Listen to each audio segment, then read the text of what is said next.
Alright, I am back with another Elden Ring video, and this is the world's latest, slowest playthrough, and I'm probably realizing I should have done it on PC because I can't really do game capture stuff super well on PS5.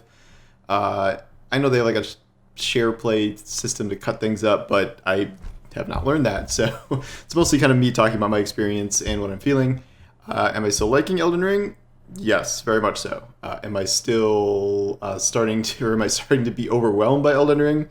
Yes, a little bit. As expected, or as people told me, the longer you play, the more it just keeps getting bigger and bigger and bigger and bigger, and you can easily see how people are putting in 100, 150, 200 hours into this game, even on a single playthrough, because it's that massive. I think I'm over 40 hours now with my current schedule and parenting things, like that's pretty good. Some of that is kind of sitting around idles. I'm doing other things, but I'm level 70 something, I think.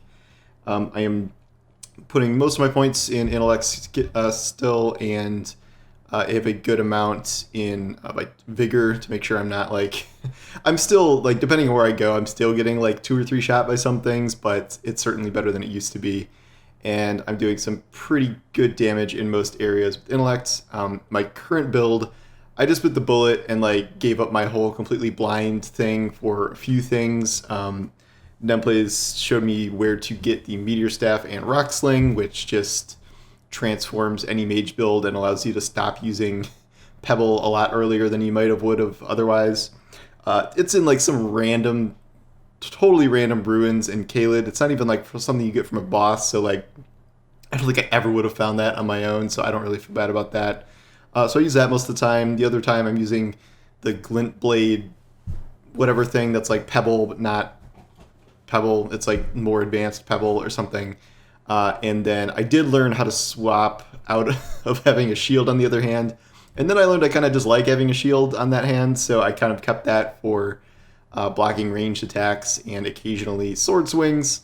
Armor, I'm still a little questionable on. I don't really know what I'm doing when I'm looking for armor. Like it seems to be like you're either resisting physical damage, like magical-ish elemental damage, or building up resistances so you don't get poisoned or get scarlet rot and things like that. And you kind of just have to shuffle through the different ones depending on what you're doing. I don't know. I haven't gotten any like crazy armor yet, and I don't really know what like the optimal mage sets are, so I'm just kind of wearing whatever given the situation. In terms of where I am on the map, I opened up all of Caelid, which is a nightmare. Caelid is a disaster zone. But I have like I realized that there's like different parts of individual zones that are like over leveled and then some aren't. So like the lower part of Caelid is fine. Upper part of Caelid, not fine at all. And then on the other side of the map, when I got bored of Caelid, I opened up a good chunk of the Atlas Plateau. In terms of like actual story progress, I beat the Harry Potter Ray Lucia thing, and then I went down and eventually beat, I don't know how to pronounce it, Radan, the dude who shoots giant spears at you. It was a fun fight with all the summons and things. Really cool, well-designed fight. I have not had too much problems with the actual story bosses, because I feel like by the time I get to them, I am pretty over leveled because I'm doing so much other stuff, and I said this on Twitter, but like if I lose a giant chunk of runes, like I will just go and refarm them and then like level up and then keep going again, because I get really upset if that happens to me. So I have like a few different farming zones. I haven't found that rune bird or whatever. My current farming spot is a bunch of giant rats in North Caelid that are strong and will two-shot me if I let them, but if I can stay a distance, they give me like 1900 runes a kill or something, so I do kind of a little farming run there. But mostly I'm just like kind of playing the game and leveling up that way, but then every so often you'll run into something like you clearly shouldn't be there, and you will lose all your runes because there's no way. Like if you stumble into a boss room you're not supposed to be in, your runes are gone, because unless you figure out a way to just beat that boss when you were like painfully underleveled for it, like you're never going to get those back. Or like even in the rush to get them over in the middle of the room, you'll just die and lose them anyway. So I haven't bailed on too many bosses yet. The worst nightmares I've come across where I got into the Great Tower of Caelid, which I went all the way to the basement, and if you played it, you might know where that's going. Ridiculously strong boss down there. I actually almost beat him. I was within a couple spells, I think, of killing him, me and my summons, and then I died and I got so dispirited. I'm like, all right, I'm just going to come back later. And then I found a hero's tomb full of lava and giant spiky chariot things that I didn't even get to the boss in there. It was just so annoying. I was like, I'm leaving. I can't even deal with this. So those are kind of the only two areas I rage quit. Areas I have not rage quit. I did that whole, it's like a castle that's like made out entirely out of poison, which is very upsetting. And so like I changed my entire build just to be around like poison resistance just for that area. I've had no problem with any of the like minor Erdtree bosses. I think I've killed every dragon I've come across. Actually, I don't think I killed one in Caelid. I think it's North Caelid, and I think that's just too strong for me right now. But I've killed, I don't know, 6 or 7 other dragons. And most of the Atlas Plateau seems to be okay. I really enjoyed the midsummer area with all the creepy people dancing, and there was like a villain there. I'm still not very good at like doing actual story quests. Like people tell me things, and then I like forget what they told me, and then I just maybe will randomly complete the quest later. But there's no, the way Elden Ring works, like you really have to be paying attention. Like everyone made fun of like Jason Schreier when he was talking about like keeping a journal for like the NPCs you meet and the quests you're given, and like I actually think that's a good idea. Like I understand the desire to do that now, because I can't even like keep track of the friggin' wolf guy who keeps like, I only found him by accident because I went to that castle in Caelid. Everyone's like, oh, he told you he was going there. I'm like, yeah, that was like 7 hours ago, and I've done a million other things since. I don't remember. Now he's like in some meteor strike comet thing. I don't know. Like there was a meteor that came down, and it's in Limgrave somewhere. I don't know where that is.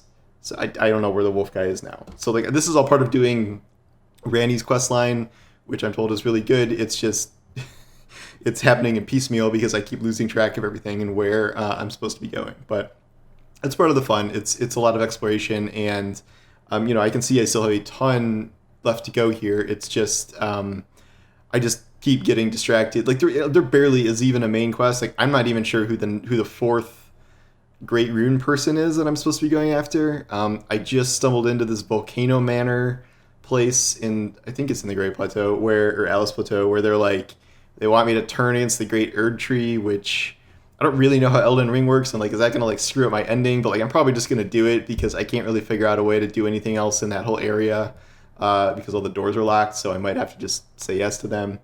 But I don't know, I might do that later. I feel like that's going to be a lot of lava, and I don't really want to deal with more lava after that hero's tomb. My main goals right now are just to kind of, I think I'm unlocking the Comet spell that I found in a couple more levels of intellect, and I hope that's good. It's really a bummer when you level up and like finally get access to some spell or item or something that just isn't that good, actually, which has happened a few times now. It's also a little dispiriting to keep getting so much cool looking loot that just is not at all for your build. Like my build is staffs, so I have like, I don't know, 8 or 9 staffs I found.